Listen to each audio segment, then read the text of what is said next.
Hi, this is Dave Harris from Z and Fashion, and you're listening to Triple Threat. Enjoy.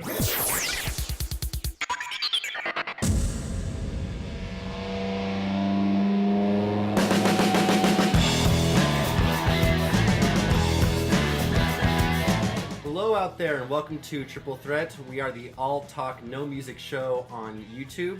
I'm your host Tom Urrutia and joining me is Garrett Hicks. Hey. And let's just get right into it. We have a special guest with us over Skype because we have an awesome project to talk about. We'd like to welcome Dave Harris, who is one half of Z. And Dave, welcome to the show. Say hi to the people on Triple Threat. How do you do, folks, out there in Radio Land, wherever, Internet Land? It's very nice of you guys to ask me to do this, and I look forward to it. Someone's just started calling me. How embarrassing. I'm going to turn it off. It's funny, yeah. It's always that way. Yeah. We all just checked our phones just to make sure it wasn't any of us. Yeah. But we Sorry. we were silent. So the reason why we're doing this is because there is a new reissue coming out of the album Identity by Z, which Dave was a part of, and the other half was keyboardist Pink Floyd Richard Wright. And it was put out in 1984 originally. And for an album that's only really been released on cassette and LP before, and only really in Europe and Asia, it's getting a new release on CD. There'll be a box set. There'll be vinyl. There'll be 7 inches. And we asked Dave to come on and talk about it with us. So Dave, thank you so much for being here. It's a pleasure. It's really good to talk to you guys. I guess to jump right into it is, why the sudden reimmersion of this project. Like I said, it was back in the 80s, hasn't really been reissued since, and now all of a sudden it's coming out. What has led up to this? It was really strange. I mean, basically, social networking. I mean, I got first of all, I got when a guy got in contact with me from. You always think about re-releasing and over the last 10 years that's been the thing, re-releasing albums, digitizing them, and blah blah blah. But I'd never actually thought about it. And a guy called Nino Gatti, who actually writes on the intro of the album, he's an author from Italy, believe it or not. He got in contact with me, and I think we spoke in the end. And he was saying, "Have you ever thought of?"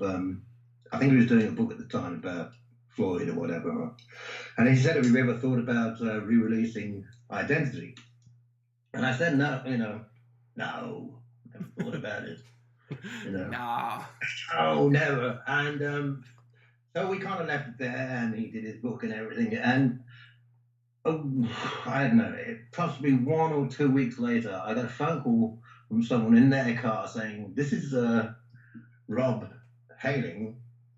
You probably don't know me. I've got a small record label, and I'm interested in licensing and re-releasing Z Identity." Mm-hmm. I was like, "Get out of here!"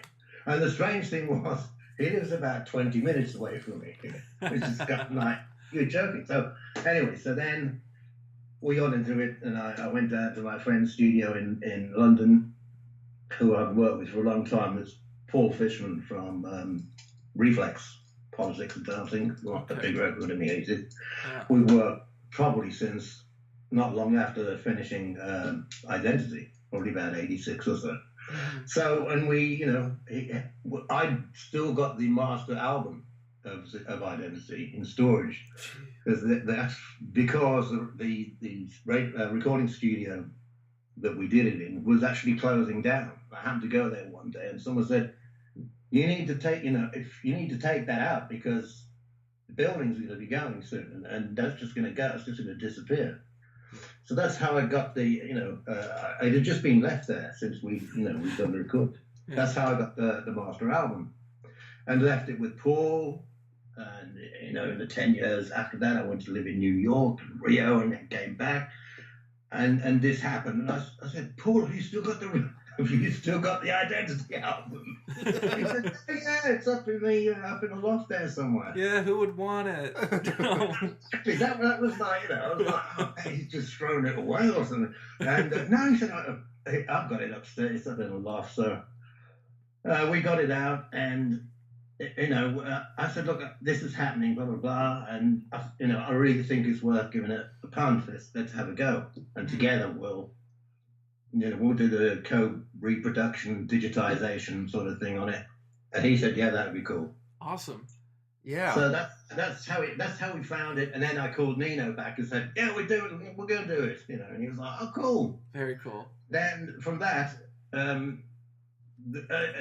that's how these sort of fans that people from Italy, people from here and there, that you never got a chance to speak to in '84. Sure. Mm-hmm. Yeah. Because that suddenly appeared, and they're like, oh, I want to hear the album, or So that's how it sort of came about. And with the copy of the original tapes, which you can use for remastering, and as you said, digitally remastering, a lot of albums that get reissued every 10 years, as you said, some of the common things to do now, since we can do things digitally, is to remix things. Like I know the Beatles recently put out Sgt. Pepper's, and just this year the White Album, they put them out and remixed them. But you said there's really going to be no remixing, just strictly digital remastering, right? Yes, it was. We just had the half-inch tapes, which is the final master that you burn to vinyl or whatever. Then okay. So we didn't have the availability to get into the 2-inch tapes, the multitrack tapes, and quite frankly, it might have been a hell of a job. There was so much going on in the studio because it was only 24 track, and we were running the Fairlight live. That was coming up through the desk. The infamous Fairlight. So it probably would be a tape of, I don't know, bass, guitar, vocals, and a bit of this and that, and a code to keep it all going. Sure. And then we might have probably about 10 tapes, and to get them digitized, and big risk. It costs a lot of money to get those digitized, the 2-inch tapes. So let's go with this first and see what we can do. And actually, what we came out with, we were more than surprised. It was sounding great, sounded really good, just from the the half-inch as you hear it. What was it like hearing those remastered tapes? Because with the digital technology, there's so much you can clean up and sound better. Like, what was it like hearing these songs and hearing them in their spectacular form? It was quite strange because obviously before we got to that point, I think I've got a cassette or I've got something of the album, whatever. And I haven't even got a vinyl player here. Still haven't got a vinyl player. And I was playing it and thinking, you get all kind of a bit, I hope they like this. Because obviously at the time, there were a lot of people who were very anti Z.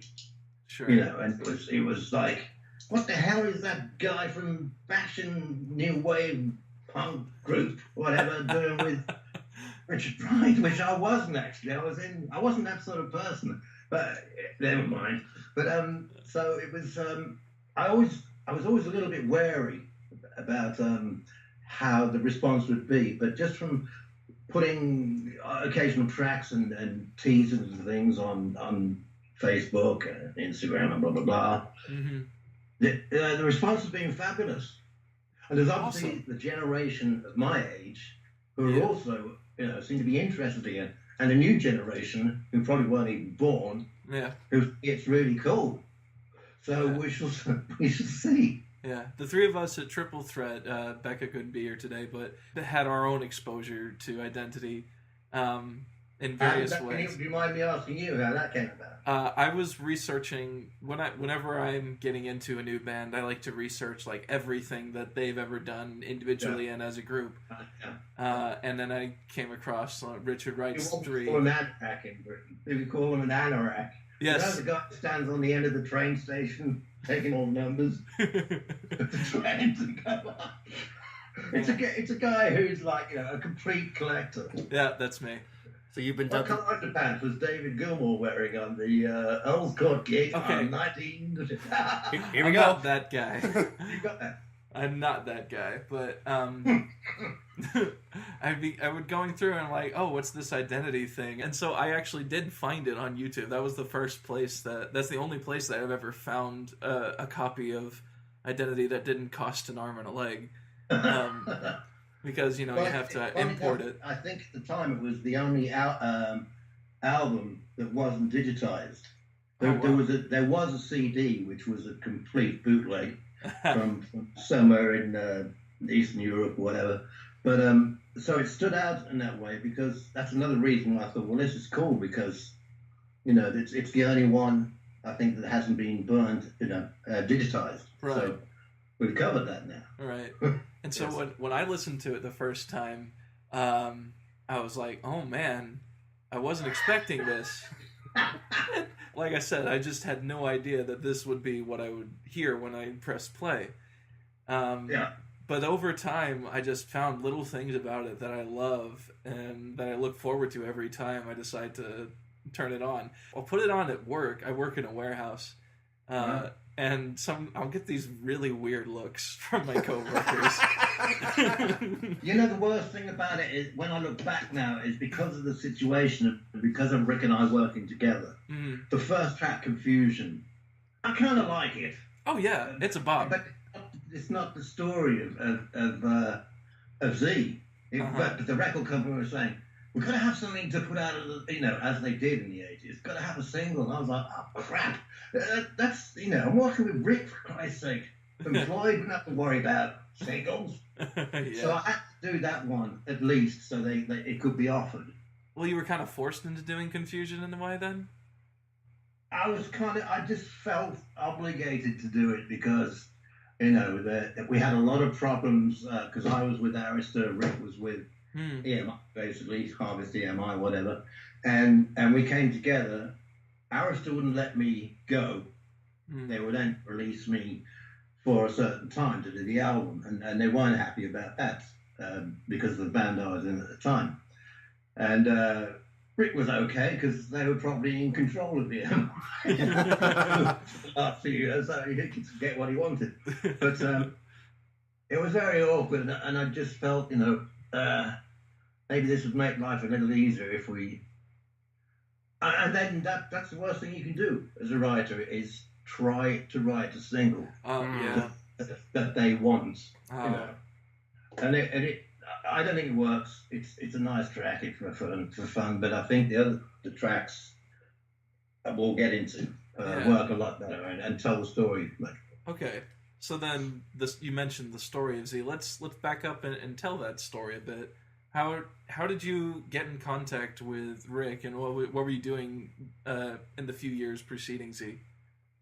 I was since 1980, 81. I was in a band called Fashion, which were an actual punk band before I joined them from Birmingham, and so we had I got together with these guys, and punk was going out. So I joined them. I thought, I was in like a funk band or something like that, and I thought, this is going nowhere either. So we joined and we made an album. We signed to Arista, worldwide deal. Mm-hmm. We made an album, and it was great. It went straight in at number 10 and blah, blah, blah, and this and that. That was Fabrique, right? That was Fabrique, yeah. But we had a cult audience. If the Social Network had been happening then, we'd be Duran Duran. I like that. And apart from which, I didn't wear frilly shirts. So it was a good time anyway. So I finished with Fashion in pretty soon after the album, actually, which is another story altogether and involves management and blah blah blah. And so we won't go into that. And I think I went to New York or something, and I met Ralph Ravenscroft, who was the sax player from Baker Street. Mm-hmm. Yeah. Yep. We love that. There was a music seminar going on, and so there was a lot of people there. And we happened to get together and had a few drinks and everything. And he said, "Oh, do you know Rick has left? He'd actually been fired by Roger Waters." Yeah. From Pink Floyd. Right. And he said, Rick wants to put a band together. He said, I think you'd be great for it. So I said, really? So anyway, we got back to London. and we had kind of went out for dinner with a load of guys, other musicians and everything. Mm-hmm. But in the end, the other guys were fantastic musicians, incredible, especially John McKenzie, bass player, good friend of mine. And but they were session musicians, so we'd try and have a get together to rehearse and to write. And some of the, they couldn't make it because they got sessions, they got this and that. And so I got a job, I got to take off, I got a job. Yeah. Exactly. Yeah. I mean, they're real players. But I said to Rick, look, we'll worry about the band when the album's done. Why don't you and I, you've got a studio here at home. Why don't we start writing, put the album together, and see, and we'll worry about a band later on. He said, that's a great idea. It saves so much aggravation. Okay. And then he said, well, why don't you and Sue, my wife, move out to the house? So I said, that's a great idea. And, which was, for me, was perfect because the 24-hour studio, I hardly ever slept for a year. Aww. And Sue was bored out of her head for a year. But no, it was great. And that's how we came together, and we were living together basically and became very tight friends, and had a really great time in the studio making the album and all that sort of stuff, demoing the album and writing. Awesome. And so that's basically how we came together and how it came about. And since you got in contact with Rick, and you guys seem to hit it off well, were you a fan of Pink Floyd in the 70s, early 80s? So yeah, I mean, I was a hippie, so I was, they were kind of top of the list. Ever since when I was a kid, probably still in school with Emily plays and see Emily play and all that sort of stuff. I was and Arnold Lane. Still blows me away as one of their best records. Right? Yeah. I keep saying that, and people are like, really? You think so? I was like, yes. I mean, Arnold Lane is brilliant. Unbelievable. And Rick's organ, the 60s organ, is fantastic. Yeah, gotta love the Farfisa. I love them up until, I'm going to say it again and everyone will go, oh, God, how boring. Up until Dark Side of the Moon. Now, when Roger's starting getting involved, and it was very political, and his father and the war and this and that, I was like, oh, boring. Although that's a bad thing to say because I know there's a hell of a lot of fans who love all the stuff, and then not just that, but that was, I was aggravated by that. It wasn't cool for me. I can understand that. There are days where I'm like, oh God, anything but The Wall, please. Yeah, absolutely, yeah.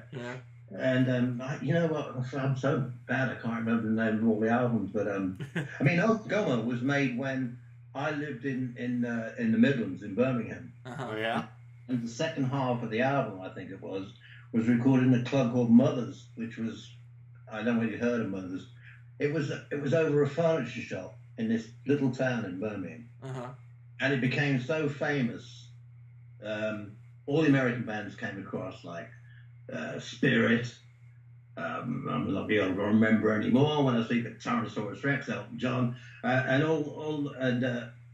was amazing. All the hippie bands came across from the States, and Floyd came in there. Yeah. And they supposedly were going to record the whole of Ummagumma in there. I think they just, in the end, because it was, a bit of a mess, they just got they might have got the second half of the album out of there. But it's if you look on the cover, it's all Mother's Erdington. Oh, you mean the live disc of Ummagumma? Yeah. Oh, okay. Wow, yeah. I think so. And when's the live disc done? That was, Ummagumma came out 69. 69, yeah. So it would... that might be it. That could well be it. I always thought there was just the one. Is there Ummagumma and Ummagumma Live? Yeah, it's a 2-record set, one studio and one live, because the idea was with the studio is, each member was going to get like their own suite. Yeah. And everybody has 10 minutes to do something. And it came out very uneven. Spinal Tap sort of touch. I guess so, yeah. Yeah. Which is why a lot of people, when they play Amagama, they would much rather just play the live disc because it is the band all together. Right. Yeah. Well, that was wild to see them. I saw them there. I saw them at the Bath Blues Festival. Oh, nice. Which was rained all night, but it was just incredible. Standing there like, oh my god. And then that was, for me, that was, it was great to. Sometimes, I'd be with Rick. The Floyd was so unknown, facial. We went down to the south of France to do some writing, and I'd just come out of the band Fashion, and we'd be, we're in all the pop magazines and all that sort of stuff. And so we're going through Heathrow Airport. With me and Rick stays outside. And these girls come running up screaming. All over you and not him? Can I have your autograph? Rick's going. I said, do you know who this is? No. I'm not going to blow his cover, so never mind. He said, we've always been like that. Yeah. The road is, in the States, I think it was the Hollywood Bowl or something, the road is better so that we could walk from the back of the audience to the stage. Wow. Without getting stopped or recognized. And they did. Oh, that's amazing. Got on the stage. So needless to say, when you and Rick met around that time, 1982, 1983, was there a sense of almost like starstruck, like this is the guy who's made those beautiful organ sounds, or was it more like casual, like he's a musician and I'm a musician? The first time I met was when we all went out for this meal in Islington, and it's kind of a great long table and everything, and I was sitting next to Rick, and I thought, and I never, it's really strange, because we went out a few times. The husbands and wives used to go out rock and roll dancing, like once a month in Tottenham Court Road in London. Okay. So, by this time I'm close with Rick, and it doesn't even, so we get to the rock and roll club, and Dave's there, and Nick's there. Oh, wow. Dude. Yeah. So, and I was like, whoa! and then they were totally like, oh, you're D, you're working with Rick, and blah, blah, blah, and this and that, So it was, my heart's gone a bit funny. I'm having a bit of a palpitation talking about it. I can imagine. I would too. You had maybe not at that time, but what would eventually become the legal representation of everything Pink Floyd right there, once Roger was officially separated. It was amazing, and Rick, we became very close. Rick was going through quite a few problems. Maybe problems, things he was divorcing from his wife, and obviously the thing with Floyd and other business bits and pieces. Right. So I think there were times when he kind of sit back and like be a bit down, Yeah. Mm-hmm. On the other hand, he was very happy. He said, "I'm so glad to be free to be able to do this and do a few other things." Though, right. He always seemed to me like, and I've never met him. You can maybe attest to this more. He always seemed to me the kind of guy who's like, yeah, everything is kind of okay, but as long as I'm making music, I can be happy. Yeah. Well, funny enough, probably so. But at this time, I don't think music was his main priority. I think his happiness was his main priority. And although we were doing stuff, he had a lot of other personal things going on. And so, but he was, we had, we'd have some great laughs. I'm sure. Unbelievable. And I think, things like you talk about rock stars and all this, because I'm a big fan of cars, or I have been all my life, that. Okay. And we were talking one night, it's probably after about 6 months of living there, and it's got this big house, the rectory with the, stables and everything there. I said, oh yeah, I love Ferraris, blah, blah. Just in passing, what we're eating. Do you? Oh, I've got one out there. Well, I'll show you later. He said, I never drive it. He said, the first time I drove it was in the rain and the back span out. So it's like you're talking to your mate, a normal person, exactly the same. You get a new car, you take it out in the rain and you spin it out and stick it in the ditch or something. And then he said, oh, I've got in the next, which is my favourite car, in the next garage, he got an old Chevy Corvette. You remember those ones with the scoop sides? Yeah, Oh, yeah, I remember yeah. this. White, the hard soft top, whatever. Ooh. And I was like, oh my God. And, oh yeah, I never use that. Blah, blah, blah. I bought it in the States for $5,000 or something because it needed some work. I'm like, but he never ever laid any rich crap on you. Okay. Yeah. You know what I mean? Yeah. Yeah, definitely. And I bought it, and you haven't got one. None of that. Never. It was like, he was so down to earth. It's fabulous. And I think the other guy, Dave, I met a couple of times, and he was great. I really like him a lot. Yeah. Well, that's really good to hear, because as fans of Rick, we know that this was not a very good time in his life. Not only was he out of Pink Floyd, you mentioned he was going through a divorce, and he also had a pretty serious drug problem. Yeah. But it sounds like this didn't really affect the sessions when you were making the album. No, well, it was a time. 80s was a time of cocaine, and so all I'll say it was around, and it probably was a problem. Looking back, it probably was a problem for both of us, because when something stops you working because of that, you need to go and get some of that or sort that out. Sure. Blah blah blah. Then it's looking back, it seems crazy. But it's funny, a lot of people said Rick really had a bad problem at that time. I didn't see it that way at all. I've seen people with a problem. Oh, okay. I mean, people with a problem for me are people who do smack and just, fall over in the studio. Oh, yeah, like. yeah. Because I don't understand why people do that. Rick didn't do anything like that. Probably his biggest drug was smoking. Oh, yeah. That's true, yeah. Which is what you never seen without a cigarette, and that was a thing. Unfortunately, I think that brought his end. Yeah, you can hear like going from really early Floyd stuff, like you know Arnold Lane, or It Would Be So Nice, where you can hit some really high notes, and then just like 7 or so years later, around Dark Side, you could definitely hear like a difference. It was unbelievable. I mean, I used to smoke and French cigarettes. But I was amazed, like, yeah. So, but I mean, Floyd went for the acid, the LSD. Oh theory. yeah. And I think they all, I would never in my life try that stuff, because I'd be the one who my brain went. I'd be the one who didn't come back. You'd be a Sid. Yeah. I'm that screwed up. I'd be like, they're coming back to this. The mothership. Sid didn't. Yeah. Because the reason why I wanted to ask that is because when we listen to this record, and because there really is not much history written about this record, we don't really know what was going on other than, just when it was released and, that Richard Wright was out of the band and things like that. But there is a lot of joy that you listen to this the record. You put the needle on the vinyl, and the first thing you hear is Confusion.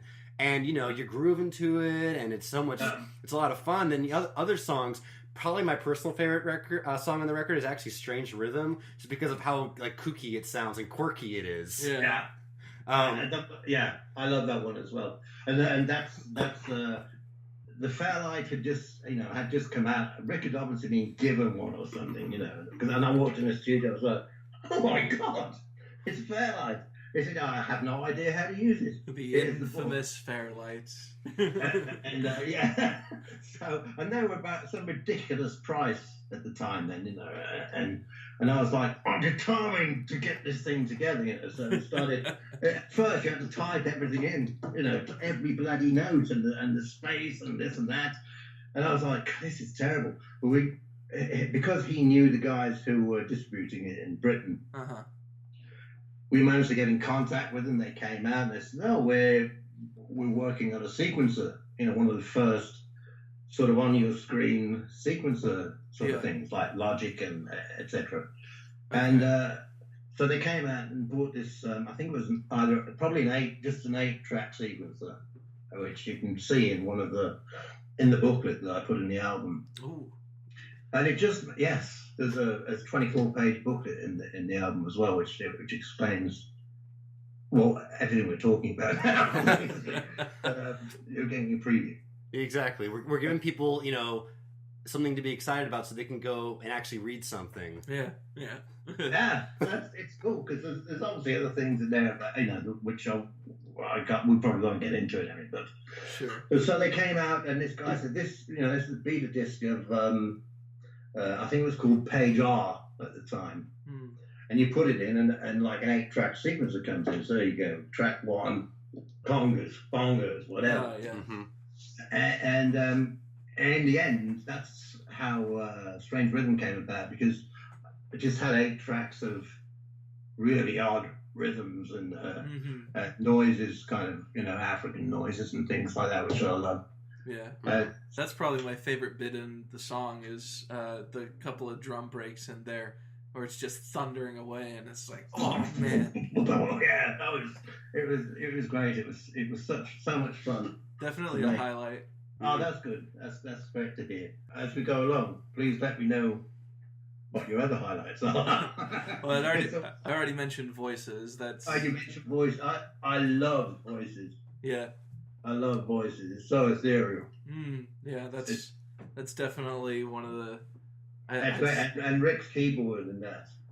Oh, brilliant. It's so fluid. It's just like probably 2 or 3 chords. But it holds the whole thing down. Yeah, and the solo toward the end is just, oh man, it's so. That was guitar synth, strangely enough. It was a Roland. I played that. It was on a Roland guitar synth you had a Roland guitar, which was the controller. Okay. And for the time, for the first, one of the first guitar synths, it was actually pretty cool. It was quite a cool sound. Yeah, and definitely. You knock the octaves up and down and all that sort of stuff, So, yeah, that was. And I think Rick did. I can't remember. I have to listen through to what other solos Rick did, but it's great. He's like, "No, you go and do it." I was like, "No, I want you to do it." Yeah. Pink Floyd. Yeah. And obviously in the last track, "Things We Were Dreaming." Oh yeah. Mm-hmm. His Hammond is just storming. Of course, you gotta have any Rick Wright album's gotta have a nice swoosh in it somewhere. Wow! Yeah, exactly. It's like his signature. Like I can imagine you, Dave, like being in the studio with Rick, and he's just doing these things, and maybe a big smile comes to your face. It's like, these are the things that I heard all these years on this record, and it's being produced right in front of me. It's happening right now. Yeah, it was because I've got. Tim, who was the co-producer, we gave Tim to Tim was the sound engineer on Fabrique, the fashion album, and we became very good friends and did a couple of things together. And I said, look, I said to Rick, this Tim Palmer is really, he's great, and he's going to go far, which he did. Yeah. And so I said we should use him as a co-producer on this, and it would take a lot of strain off us. It was great. So there was Tim, me, and Chris, who was the sound, and I think he was the sound engineer on kind of when Rick's doing. Just going, yes, that's it. Will that do? Yes, that'll do. Wow. Fantastic. And for a lot of people, like I said, who don't know the history of this album or a lot of information, I mean, you do see you can find some credits online about who's playing different things, and it lists the two of you as vocals, but you handle the majority of the vocals on the record, right? Yeah. In other words, Rick does not do a lead on this entire record. Do a lead on. He does a lot of. There's kind of some heavy backing vocals in place, which he's a part of, right? And some there's some whispering vocals, things like that, which is part of. And I think it was because. Was it a conscious choice of his that he didn't want to do any lead vocals, or did it just? I don't know what caused it, but he went out there to do some lead vocals, and I said, what? Here you go, you should do this one, and it was almost like, and I can't do it. I can't do it. And I think it was probably not he can't do it. it was probably what was going on up here. Oh, yeah. He probably couldn't bring himself to do it. Yeah, and so it was easier at the time not to just say, "Come on, you can do it," all this sort of stuff, or it would have completely screwed him up. He never complained, he was totally happy with the situation when we were doing it. Sure. Mm-hmm. So, we did the best we could. It shows. Yeah, but for years, since we, in the United States, we could only hear it either as an import or online. Yeah. You don't know this information, so you kind of like play a game to find like who is actually singing. Yes. Yeah. What's happening now? Yeah. Yes. It was a shame. It was a great shame because you've got to get on with the album. Sure. And obviously another thing was because I wrote the lead lines and kind of top lines of the vocals. It was probably easier for me because I understood it. I understood how it went. Right. And if Rick hadn't written the song completely, then he probably didn't get. That's where the difference maybe came in between the two bands. He didn't quite get how I pitched something or so and so, or felt uncomfortable. Okay. Trying to do it. But he shouldn't have done it, for Christ's sake. Yeah. There you go. Do you have any other highlights on the album that immediately jump out to you? Is there anything like maybe you kind of listen back to and be like, maybe I should have done this a different way? Yeah. Oh God, yes. I mean, there's a lot of the thing is the Fairlight is a sound of its time, yes. And that made the album a sound of its time. And there's a lot of things like the horns. I produced a lot of horns on there. Yeah. Right. And I kind of at the time I thought, that's a nice part. And because it was new with the Fairlight, I thought, and it sounds real. Well, I didn't realise how much you need to, make the horn players don't play each riff completely exactly the same. Yeah. But so that kind of bugs me a bit. It's not totally. I've learned to live with it now because it was the 80s. Of course. Mm-hmm. The orchestra, bam, that which was the famous thing from the Fairlight. Yeah. It's a stab, an orchestra stab. Bam, and I'm like, oh God. But we had everything so early because Rick was in contact with the company, the Psycho company. Mm-hmm. That by the time we got our album out, everyone else was using it, and everyone except Phil Collins. That's true. Yeah, the back of his album "No Jacket Required." It actually has a note that says, "There's no Fairlight on this record." Oh, does it really? Yeah, it seems like it's a kind of pointed note. Oh, it is. I mean, it's something that we at the time we were completely lucky to have it. It was like there was no sequencer to it or anything, and so we were happy to have it. But by the time we finished writing everything, and all the other kids had got Human League or whatever, had got their stuff out. But that's music, and that's. It sort of taught me not to rely on certain things sure. in the future that you might think, oh, that's a good novelty or a good sound. Right. Like the flute in Peter Gabriel's. Sledgehammer. Yeah. Sledgehammer. That's one sample of the Fairlight. Yeah. And you can do it in all the different notes, So Peter Gabriel also uses Fairlight. Okay, good to know. Exactly. He was part of the company. It was him and his. He was one of the main investors in Fairlight and in Britain. Yeah, because Psycho company, So yeah, I remember watching. It's his fault.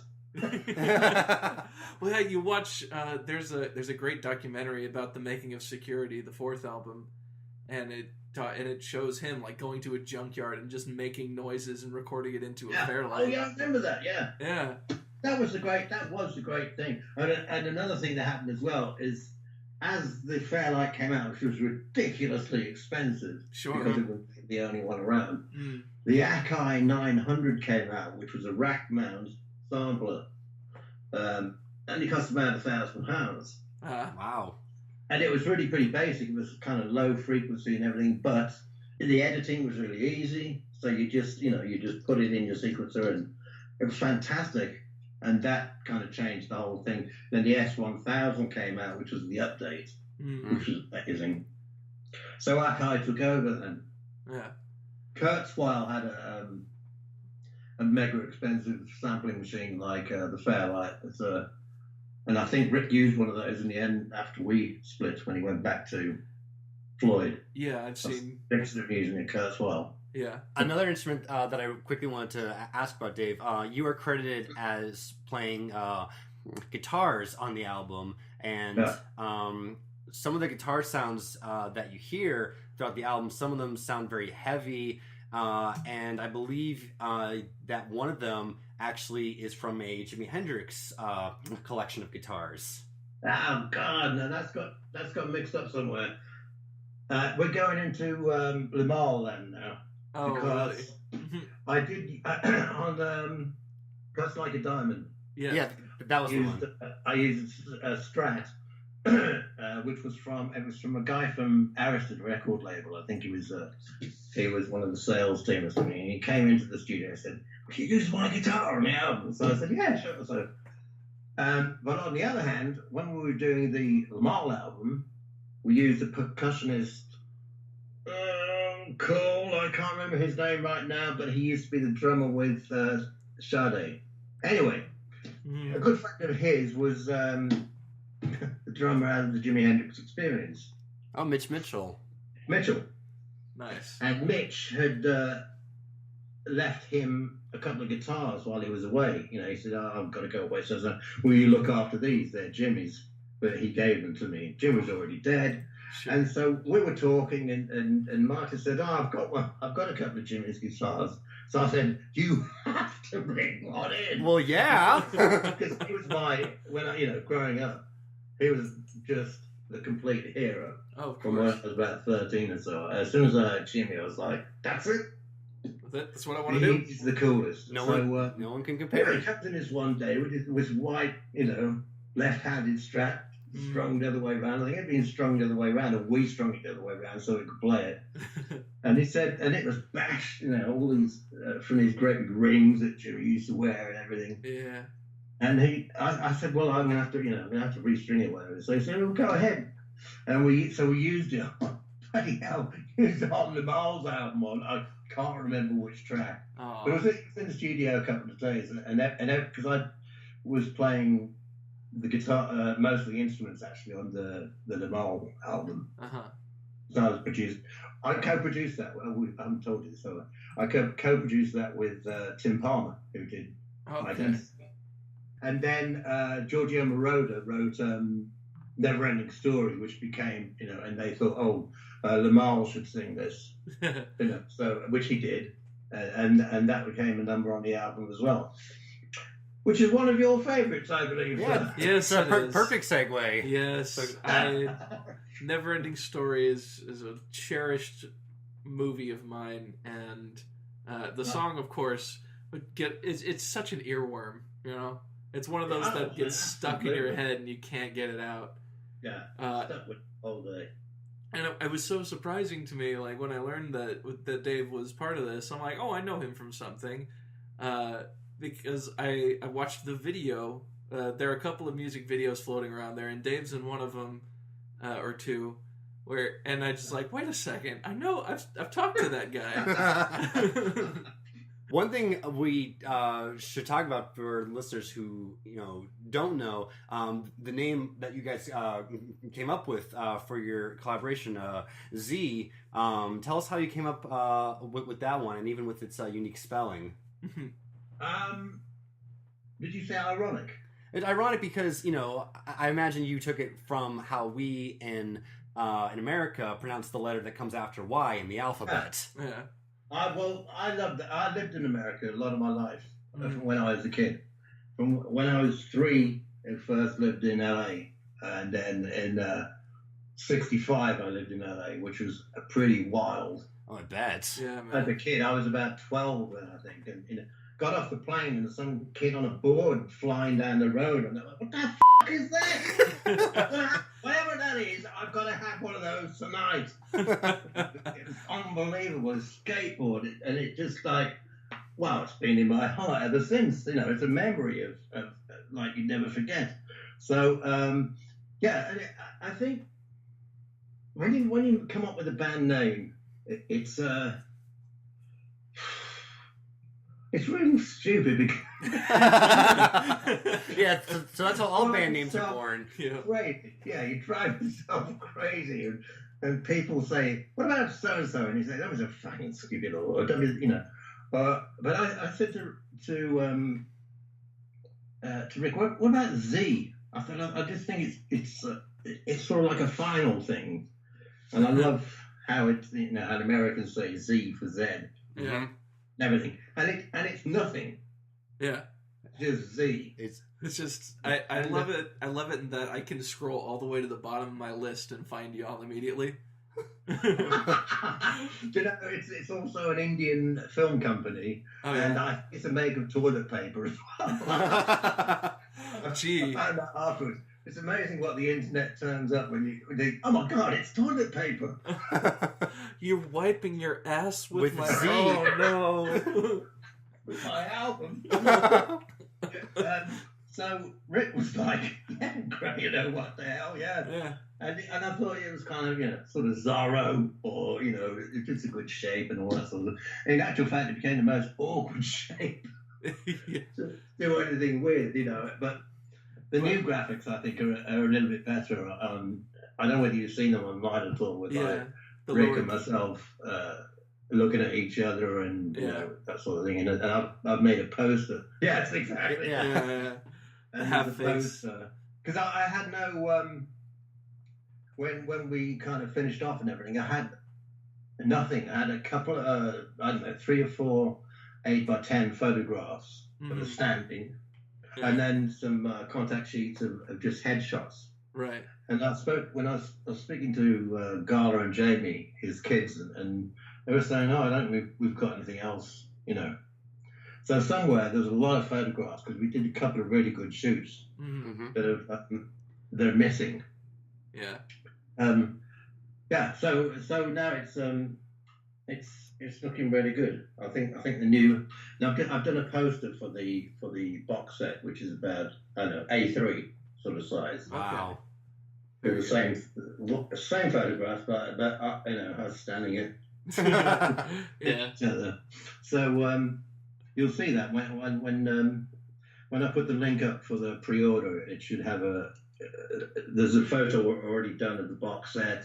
The poster, you get you know, this is an actual Identity album, not a bootleg. The 2 CDs and, you know, all that sort of stuff that I do. Very cool. And speaking of packaging, we should mention to anyone who has the original record, and they, you know, pull out the sleeve and look on the back, and they see all these umlauts on the the umlauts, etc. And apparently they do not carry over into the new package. They don't. Sigh. Come on. Oh, really? It's just. Oh, you're taking the piss. It's just one of those things that I think is just so quintessentially this album. This, like, what other album was doing this? They're just putting umlauts on random letters. Yeah, I think the reason I did it was because I had a bit of a falling out, you know, when I left Fashion, and there was a lot of things said here and there and blah blah blah, and you know, crazy night I was doing the inside cover. Is it the inside cover or the back cover that's got the umlauts? Yeah, it's actually the back cover, and then on the sleeve, and then there are even umlauts on the credits, and even accents over, like, you know, it's like it says Dave Harris, and there's a big accent over the E. Yeah. Dave. Yeah, that's actually how it's kids. You are kids. Because that's what happens if you start drawing and designing things. Is you get a bit of an anger about the old band and everything. I think I'll put umlauts over everything. Why not? What could go wrong? And I look back, when I started designing the new one, what could go wrong? Oh my God. I'm surprised no one has said anything, because it's just ridiculously over the top. It is. But anyway, there you go. Yeah. You live and learn. Yeah, but you did design the entire sleeve, yes? Yes, yes. You did all the. I can remember a lot. Rick also had a house in London, in Kensington. Mm-hmm. Yeah, and so obviously no computers and everything. So it was all done by just cutting, drawing and cutting. Because the idea was that the pink part would be cut out. That was the idea in the head. Pink part would be cut out, so it would be when you put the album in, you got the pink inner. Oh yeah. Took it out, yeah. I see. They said it's just too much trouble to cut it. It's a nightmare. So you just color it in. That's how it came about, and it was just like lying on the floor, stone, going, yeah, 3-dimensional, man. Yeah, and it's funny. You actually, if you have a copy of it, you can look on there and see, like, oh yeah, this was made with a Sharpie and a ruler, wasn't it? Yeah, absolutely. It is kind of poking fun, but there's just something really homemade about it that really appeals to me. Well, I mean, it's like, oh, I want to do something ourselves, and yeah. So I went for it, and at the time, we were probably were so sort of out of it. We were like, yeah, that looks great. Yeah. The guy who's releasing the new album, he said, "Are you going to use the iconic?" Iconic, you say? Are you taking the piss? And he never answered. So I think I just got the answer from you. You just think it's a Sharpie and a ruler. Yeah. And one more question I have about the cover, I guess. Did you have any kind of idea behind where did the title Identity come from? Because it's not in any of the songs. I think it was just because of the two of us. What's our? It might have been as simple as a conversation of what's our identity. Because we were still like these two completely left and right guys, not left and right, but far apart guys. Sure, very different backgrounds and styles. Yeah, totally. And identity, I don't know. That's saying about the name of an album, the name of a band. You just got to have something that sort of doesn't say too much and gets you stuck to it. Yeah, there is that identity. I think works well for us two guys. Yes, there's something kind of vaguely mysterious about it that it just you can't say anything except it works. Really, I would say it works. Yeah. We should mention for the new Identity package that's coming out, we will have the main album, the 8 tracks remastered. There will be the 7-inch of Confusion with the non B-side Eyes of a Gypsy, which I would like to ask about in a second. There will be the 12-inch of Confusion, Eyes of a Gypsy. Will that be the extended mix of Confusion? Yeah, that was what at the time you had to do a sort of dance mix. So it's an extended mix, So. And is the 7-inch of Confusion, does that retain the original single edits? No, it actually has some extra bits which I wish had been on the album, but on the album single, the album track. But yeah, it's quite cool. And then of course there's something different on there, and Eyes of a Gypsy is just like a 7-inch version. Eyes of a Gypsy 12-inch is just going pretty crazy, I think. Was that? That's about Eyes of a Gypsy was. You were going to ask about Eyes of a Gypsy, yeah? Yeah, I was going to ask, was that consciously the idea? Because back in those days, when you put out a single, the practice was you do put out a single, and then on the B-side is a track that's not on the album, so that people go and buy the single. Was that the reason why Eyes of a Gypsy was, kind of made? No, I didn't really think about it. To tell you the truth, Eyes of a Gypsy I did with Tim. Okay. It just came up. We were all bloody hell. We've got to have a B-side. And on Fashion, which had come before, I did a track called "Let's Play Dirty." I did that with Tim. We kind of, when we worked in Utopia, the studio in London, Fashion and Rick We both worked in the same studio. There's 3 or 4 studios in the place. So Tim and I went off. I said, well, we've got to do a B-side for Love Shinner. So Tim and I went off, and I think Zoe's the producer as well, and put this thing together, which is just basically a sex song, really. That's quite dirty. Yeah. It's got a bit of bondage and stuff like that. Oh no! Exciting. And then the same thing happened with Identity and Eyes of a Gypsy. It just sort of came out, oh my God, last minute, we're going to have another track. So I don't remember Rick being there. I think it was just me playing everything and Tim on playing the studio, playing the board basically. Okay. And we should mention, for those who had the cassette of Identity, it was included in the running order in the first half of the album, and that led me to one question that I quickly wanted to touch on about the track listing. Was there what thought process was it to go like this track then and then this one and this one? That track. I don't know. I mean, you sometimes look at to tell you the truth. I don't know. Yeah. Just whatever flows. Music sometimes is not that sort of oh my God, it's about the story's about this, then it's got to go. Sometimes especially when I do a lot of kind of funk vibe stuff and stuff like that. So it's a case of keeping the listener occupied or interested. Yeah, I can definitely understand that. Mm-hmm. Yeah, so I think it ran quite well as regards that. I know it's like fast track, slow track, fast track, slow track, or something like that. Yeah. But it's it's a very hard thing to do because you've got your favourite tracks at the time and you think, oh, I don't want to let that one go yet. So probably usually it's like a vote between whoever's in the studio. Well, what we're going to do, and the A&R guy will probably say, oh, you want to put in that dirty or whatever. But yeah, so it's.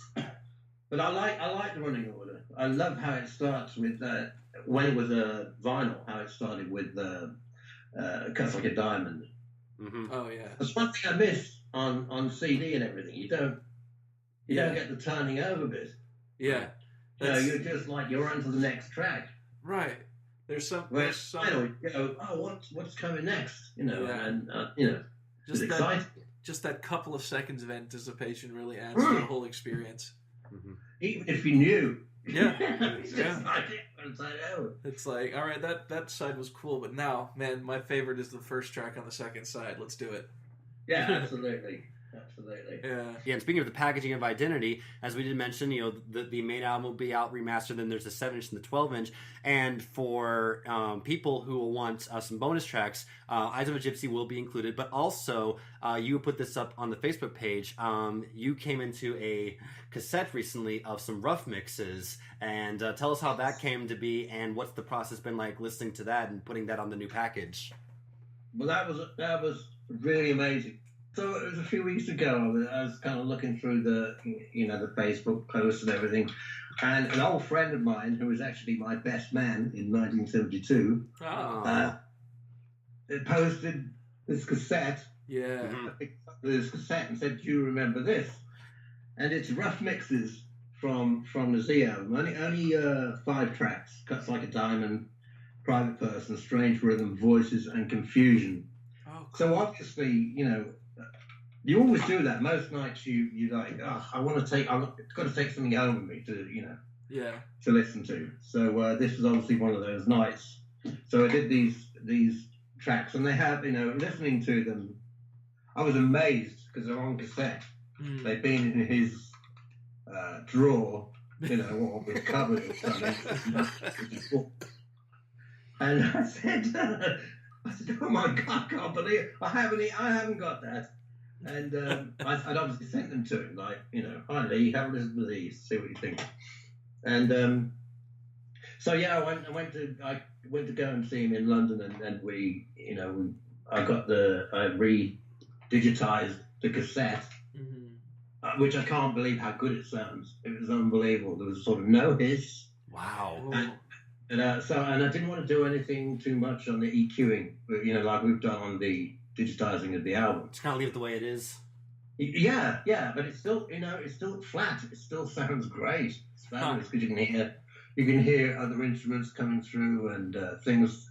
Funny enough, things that I feel got lost on the album. Oh yeah. Because once you start mixing things and you throw in the effects here and there and everything, yeah, you forget about, and there's a guitar piece in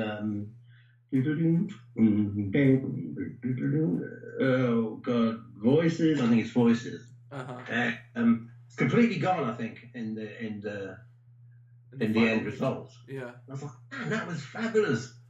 But there you go. But it's a great. And there's some, there are some guide vocals as opposed to lead vocals and things like that. So you can hear the difference between the, halfway through and finished. Yeah. So that will be included in the new package, and that will be awesome for us to listen to as bonus material. So that pretty much covers the new package that's coming out.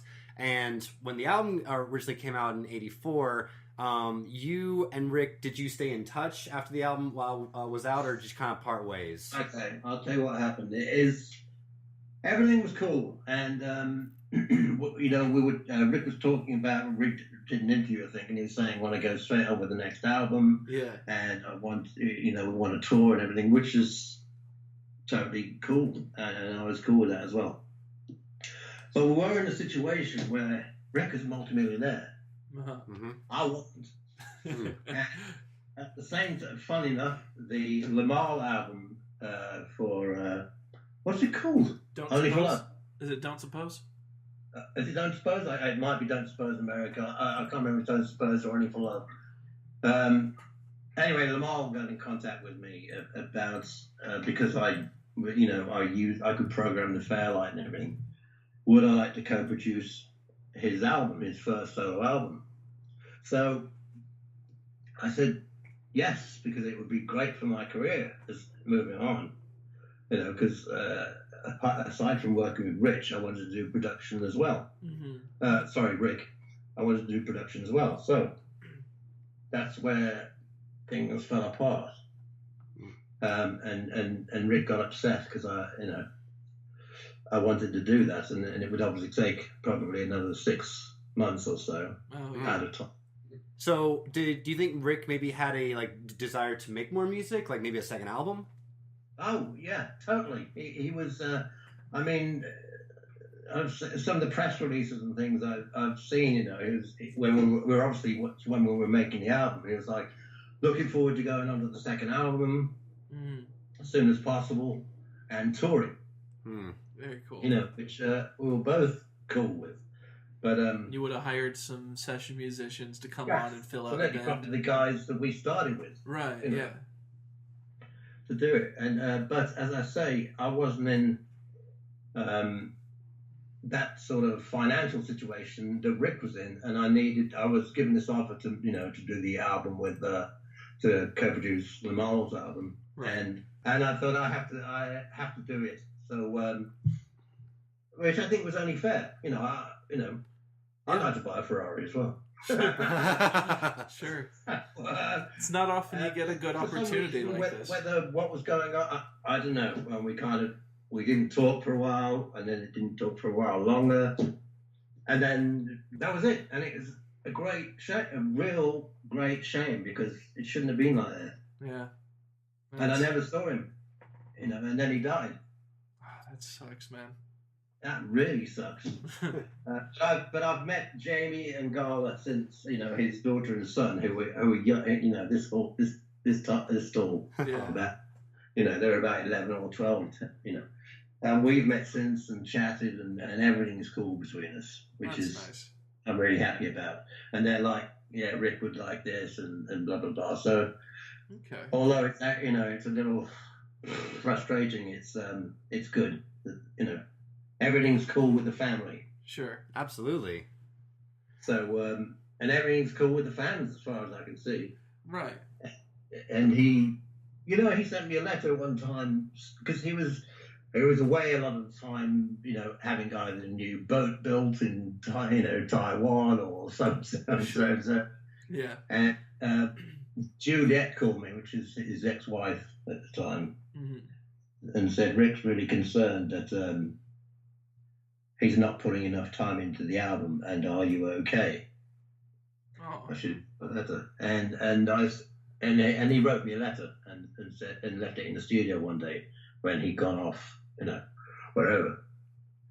And he was apologising for not being there, and this and that. And I kind of said okay, but went through the album, and there's pictures in the studio all being fine and blah blah blah. Right. I think it was probably because they got to a stage where he wanted to make a video as well, and we paid for it.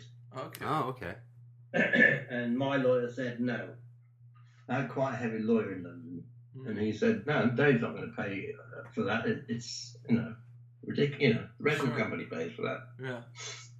And a few things went off like that, and I don't even, to tell the truth, I don't remember. But a couple of years ago, I found letters from my lawyer and this and that, and it's like, Christ, this is quite heavy. I don't remember this at all. I might not have even read the bloody things at the time. So yeah.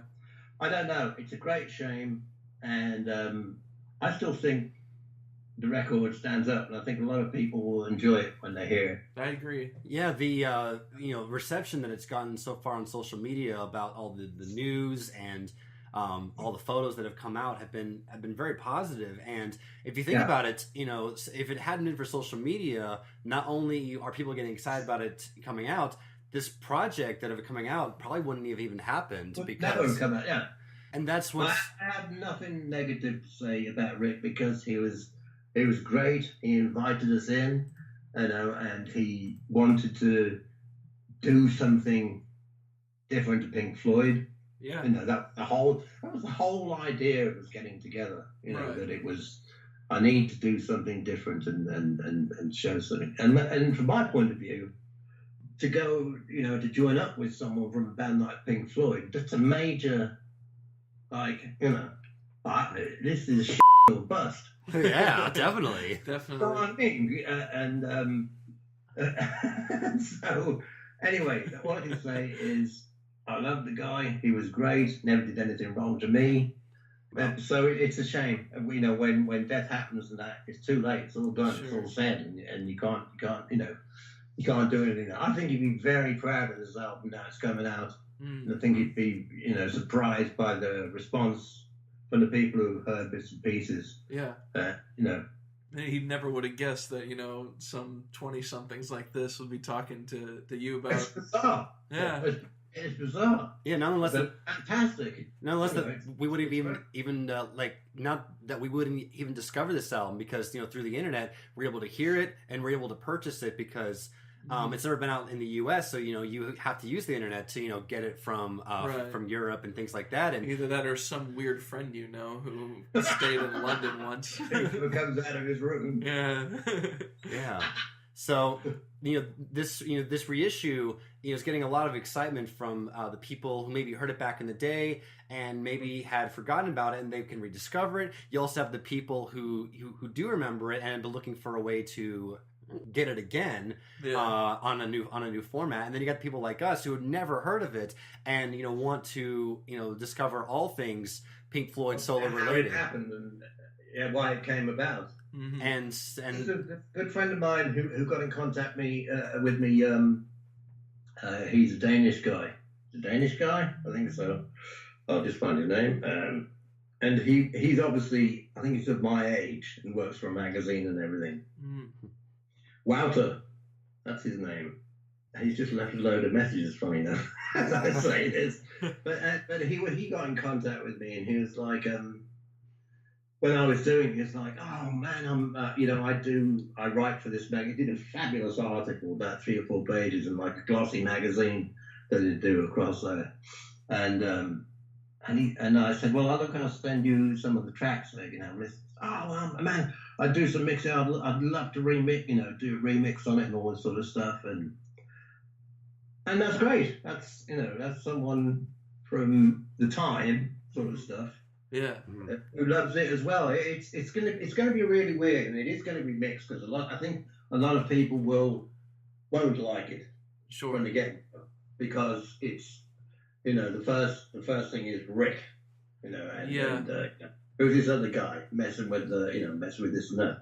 But we'll see. I feel very strongly about it, and I think a lot of other people do as well. So keep your fingers crossed, and we'll see. Yeah. Z, I might do another Z album. Who knows? Yeah, exactly. So for everyone who it's come up in social media, so I might do something with Zoyce, the guy Zoyce. He was helping He with was fashion. the producer of Fashion. Yeah. And he was in quite a big band in Germany. I can't remember. So he's a bit of a hero across there and everything, and he's a great Hammond player as well. Oh, okay. Yeah. So we've got kind of. So we'll see what happens. All right. We'll We stay get- tuned. you will stay tuned. Yeah, it's been a pleasure to talk with you guys and be in contact. Yes. Well, And it's been a pleasure speaking with you too. yes, thank you so much for coming on here. And so anyone who's listening on social media, on our YouTube page, if by the time you're listening to it, if Z 2018 is available, go out and buy it and Snap it up. snatch it up and support our man Dave here. And Dave, this has been an absolute pleasure. Thank you so much. Yes. For me as well, guys. It's been great. I'm really glad to have this chat with you. Of course. Yeah. We must again. Yeah, you are welcome back anytime, sir. Yeah. Anytime you ever want to just talk Pink Floyd or something with us, Or you let us know. Or even just Or fashion, or whatever. or music in general. You are a wonderful. Absolutely, I love it. So whatever if you want to talk, I'm here for you. Awesome. It- I did have one more quick question about the release. It's not about The release of It's the Columbo thing. One more thing. exactly, yeah. That's one question. One more question. Will you be putting the re-release of Identity on streaming services like Spotify? Yes, I believe so. Ah, yes, that'll get you some good traction. Yeah, it's gonna be. I'm gonna be covered hearing up for confusion coming out of every speaker in the mall. Oh, that would be, yeah. See, confusion might get picked up. People might like confusion. Maybe The next generation down. it's a More than bomb. I did. I was kind of felt like I forced to take that song. But they would think, hey, this is groovy. Yeah. So for Triple Threat, I am Tom Urrutia. Thank you so much for listening, And I'm Garrett Hicks. Y'all have a great rest of your day, wherever it is. and thank you, Dave Harris, one more time. Thank you, sir. Bye. Thank you very much.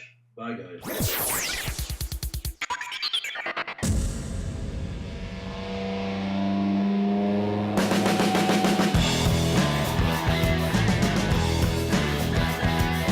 Hey guys, I'm Tom. And I'm Garrett. Thanks so much for listening to our interview with Dave Harris. Links to Order Identity by Z are in the description. And thanks again to Dave for talking to us. Be sure to like and share this episode. And subscribe for more Triple Threats. We'll see y'all next time. Bye-bye. Cheers.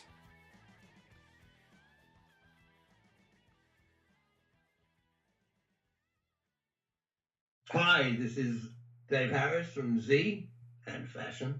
And you're listening to Triple Threat. Enjoy. Yes, we got it. Thank you. Well done. Thank you. Is that okay? I love it. That I'm was not very good at that sort of thing, but Hey, you nailed it first try, I don't dude. feel convincing doing that sort of thing. We don't need a second take. yeah. We don't a second take. Hey, how are you? All we need to do is simply just. D. Harris from yeah. the good old Great Britain. Before we continue, I want to put this out in the hall in case, in case it makes any noise. Yeah. So, it totally slipped my mind. I'm so sorry. Let me just quickly take care of this. And No, don't worry at all. This is why I don't have a landline phone, Tom. and this Yes. Oh God! Now I've said that, I have got a landline in here. No one ever rings that. You say that, but as soon as we start trying to Thanks, talk love. about it. All right. Yes, it's like as soon as I saw this that was still in the room, my eyes were just like wide, like you get that deer in the headlight look. Yeah. And I was just like, thank you. But I wanted to quickly take her. Okay, it's taken care of. Yes. Thank you. Come back, Tom. Come back and ask some questions. I think you've been looking at your phone all the time going, don't ring. Yeah, that's what I was doing, but I'm back now, and We're looking at our notes. we're looking at the notes. Not my, but Don't ring. Phone, please don't ring. all right. Anyway. Yes.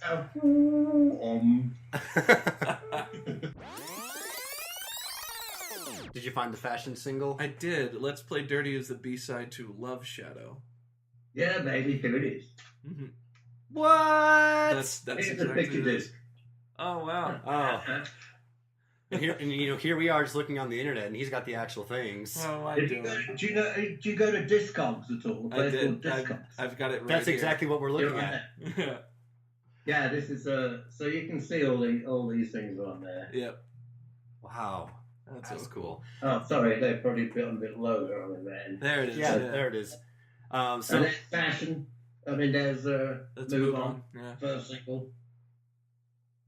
wow. Dang. That one. Hey, there you are.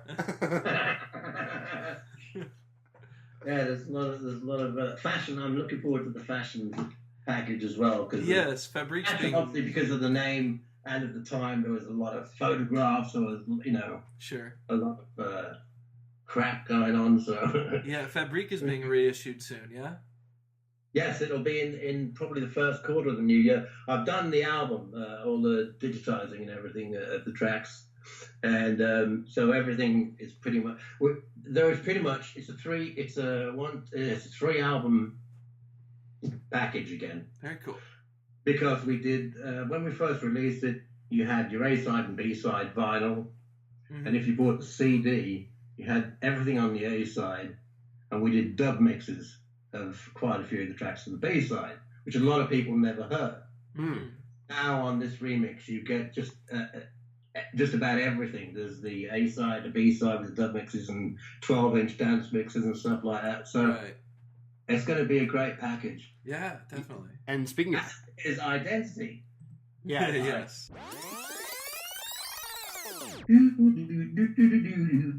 Tar Beach from Tommy's Pop Show. Okay.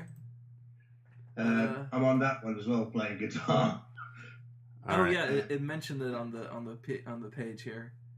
As it comes up to the lead break, Lamar goes. We were close friends, funny enough, Lamar and myself as well. Yeah. But there's some Heartbeat. funny bits in there. He is so camp. Yeah. I mean, just look at that hair, man. He's as what we say as camp as a pink tent. I love that. Oh man. Yeah. Back into our discussion then. Yes. So needless to say, when you and Rick met around that time, 1982, 1983, was there a sense of almost like starstruck, like this is the guy who's made those beautiful organ sounds, or was it more like casual, like he's a musician and I'm a musician? Well, I mean, I had been very startled because I got to work with Prince as well. Oh, No dude. kidding. He did blow me away. That was because I got a call from Brenda. Actually, it was from the lighting company who did Prince's lights, Mhm. which was Roy Bennett and Brenda was in Vanity 6, Okay. which Apollonia 6, Okay. Okay. from the film. And I got a call saying, "Oh, do you know Prince?" I don't know him, but he's like up there on my list of Sure. musicians. Well, Brenda from Vanity 6 wants to do some writing with you. I was like, and so that came about. Brenda came across to London. We met. We did some recording. Blah blah blah. Had to go down to the south of France to. He was making Under the Cherry Moon, Okay. a film that he was making it, and she said Prince wants to meet you. So I was like, oh my god. So, and it was a scream. It was just, we had to go, we went down to the south of France, had to stay in this hotel, wait until Prince called and all this sort of stuff, And then, so Prince calls, okay, the car's downstairs, come around to the set. And so I'm like, So we went round to the set. Stay calm. And Brendan's going like, whatever you do, when he looks at you, don't look away or you've lost. Oh. Short guy, you know, so Yeah, he did all this sort of, what are you doing, war my bitches? So I was like, okay, so we go around and we get to the, it was a beautiful gambling casino, really old place, fabulous. Doors open of the limo, and these two black guys, probably about 8 foot tall. I'm like, hello! Oh, man. And they're like, get out. So we kind of got out and walked up to the set, and the set stopped. They were doing girls and, do you know Girls and Boys? Girls and Boys. Yeah, I kind of vaguely know that one. You guys are rockers, I can tell now. So they were doing that, and everything went stopped. And then his voice went, Brenda, hello, and I was like, oh my, it's got a deep voice. Calls Brenda across, and he called me across, and we met and had a chat and everything, and he said, well, we've got to finish this off, and we'll go out for a meal later. The rest of the story to be told another time. Oh, okay. Maybe. It was great. But that, talking about being starstruck, I was starstruck then. Oh, for sure. Yeah. Is there a bathroom around here?